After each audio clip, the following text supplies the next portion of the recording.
Hello viewers, வணக்கம் and welcome back to my channel. Maya Seenu சீரியலுடைய இன்றைக்கி எபிசோடுக்கான ரிவ்யூ என்ன அப்படின்றத பார்க்கலாம். எபிசோடை பொறுத்த வரைக்கும் புவனேஸ்வரி எதை நினச்சி இந்த அவார்டு ஃபங்க்ஷனுக்கு ஏற்பாடு பண்ணாங்களோ அதுவும் நல்லபடியாக முடிஞ்சிருச்சு. இன்னொரு பக்கம் கார்த்தி உயிரோடு தான் இருக்கிறான் அப்படின்ற விஷயத்த ஜானகி ரகுராம் கிட்டேயும் போட்டு உடச்சிட்டாரு. இதுதான் இன்றைக்கி எபிசோடுக்கான ஹைலைட். என்ன நடந்தது அப்படின்னு பார்க்கும்போது ஜானகி ரகுராம் இவங்க 2 பேருமே ஹோட்டலுக்கு போகிறாங்க.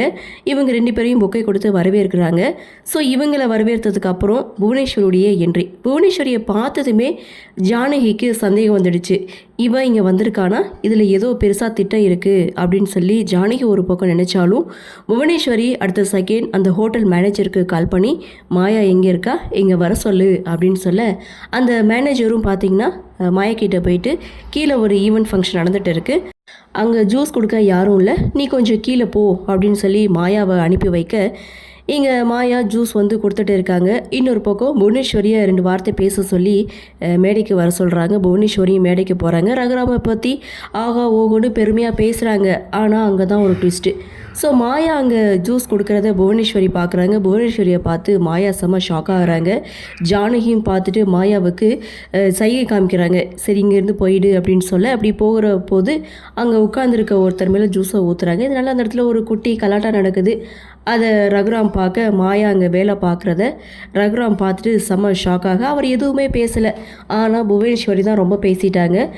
ரகுராம் குடும்பத்தை இப்போ தான் ஆகா ஓகோன்னு புகழ்ந்து பேசணும், ஆனால் அவர் வீட்டு பொண்ணை இப்படி ஒரு வேலைக்கு அனுப்பி வச்சிருக்கிறாரு அப்படின்னு சொல்லி அந்த இடத்துல பேசும்போது ஜானகி புவனேஸ்வரிக்கு செம்ம ஒரு பதிலடி கொடுக்குறாங்க. அதாவது இந்த வேலை பார்க்குறது அவ்வளோ பெரிய அசிங்கம்லாம் கிடையாது அப்படின்ட்டும், இந்த வேலை பார்க்குறவங்களெல்லாம் என்ன சொல்லுவீங்க, அசிங்கப்படுத்துவீங்களா அப்படின்ற மாதிரியும், திருடாமல் பொய் சொல்லாமல் அடுத்தவங்க வாழ்க்கையை கெடுக்காமல் ஒரு வேலை பார்த்தா கௌரவமானதான் அப்படின்னு ஜானகி ஒரு பக்கம் சொல்ல, ஸோ அந்த இடத்துல இந்த ஃபங்க்ஷன் எதுக்காக ஏற்பாடு பண்ணாமோ அது நடக்கட்டும் அப்படின்னு சொல்லி ரகுராமை கூப்பிட்டு அவார்டு கொடுக்குறாங்க.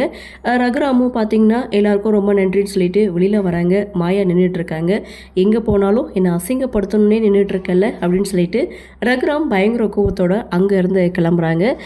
ஜானகி பார்த்திங்கன்னா மாயாக்கிட்டேயும் பேச முடியாமல் ரகுராம்கிட்டையும் பேச முடியாமல் இவங்க 2 பேருக்கு இடையில் முடிச்சுட்டு இருக்க மாயாவும் ஜானகியை ரகுராம் கூட அனுப்பி வைக்கிறாங்க. வீட்டுக்கு வந்த ரகுராம் சைலண்ட்டாக பயங்கர கோவத்தோடு உட்காந்துட்ருக்காங்க. சிவகாமி, சிவா, மணி இவங்க எல்லாருமே ஃபங்க்ஷன் எப்படி போச்சு, நல்லபடியாக போச்சு அப்படின்னு சொல்லி விசாரிக்க அப்போ தான் மாயா அங்கே இருந்த விஷயத்த ஜானகி சொல்கிறாங்க. மாயா அங்கே ஹோட்டலில் சர்வெண்ட்டாக வேலை பார்த்த விஷயம் ஒட்டுமொத்த குடும்பத்துக்கும் தெரிய வருது. ஸோ இதை கேட்டதுமே பத்மா சொல்லவே வேண்டியலை. மாயாவை இந்த வீட்டை விட்டு எப்படியாவது வெளியில் துரத்தணும் அப்படின்னு நினச்சிட்டு இருக்க அவங்களுக்கு இது மிகப்பெரிய ஒரு தீனியாக அமையுது. ஸோ அந்த இடத்துல என் பிள்ளைக்கு தான் கௌரவ குறைச்சல, இனிமேல் இந்த வீட்டில் இருக்கக்கூடாது, இந்த வீட்டை விட்டு வெளியில் அனுப்பணும் அப்படின்னு சொல்லி பத்மா ஒரு பக்கம் பேச அப்போது மணி சொல்கிறாங்க, என் மருமக எது செய்தாலும் அதில் ஒரு அர்த்தம் இருக்கும், நியாயம் இருக்கும் அப்படின்னு மணி ஒரு பக்கம் சொல்ல, எதுக்காக அவள் அங்கே வேலைக்கு போனான்னு அவள் வாயாலேயே சொல்லி தெரிஞ்சுக்கலாமேன்னு சிவா ஒரு பக்கம் சொல்ல, அவள் பேசினது கேட்டதெல்லாம் போதும், அவள் இந்த வீட்டில் இருக்கக்கூடாது அப்படின்னு பத்மா ஒரு பக்கம் சொல்ல, அடுத்த செகண்ட் ஜானகி உண்மை என்னன்னு போட்டு உடைக்கிறாங்க. அந்த கார்த்தி இன்னும் சாகலை, உயிரோடு தான் இருக்கிறான். கார்த்தியை கண்டுபிடிக்கிறதுக்காக தான் மாயா அந்த ஹோட்டலில் வேலைக்கு போனால் இந்த குடும்பத்தை அசிங்கப்படுத்தணும்னு தான் புவனேஸ்வரியுடைய ஒரே நோக்கம் அப்படின்ற உண்மையை போட்டு உடைக்கிறாங்க. அடுத்த செகண்ட் ரகுராம் பயங்கர கோபத்தோட புவனேஸ்வரி வீட்டுக்கு போகிறாங்க. புவனேஸ்வரியை கூப்பிடுறாங்க. ரகுராம் முன்னாடி புவனேஸ்வரி நிற்க இதோட இந்த எபிசோடையும் முடிக்கிறாங்க. அடுத்து என்ன நடக்கும்? போன வேகத்தில் புவனேஸ்வரிக்கு ஓங்கி ஒரு அறை கொடுத்தா ரொம்பவே நல்லா இருந்திருக்கும். இதுக்கப்புறமாவது ரகுராம் உண்மை என்ன பொய் என்ன எது நியாயம் அப்படின்றத புரிஞ்சுப்பாரா அப்படின்ற ஒரு எதிர்பார்ப்போடு நாமளும் பொறுத்திருந்து பார்க்கலாம். இன்றைய பகுதி படுறீங்கன்னா உங்களுடைய கருத்தை வழக்கம் போல் கமெண்ட் செக்ஷனில் பதிவு பண்ணுங்கள்.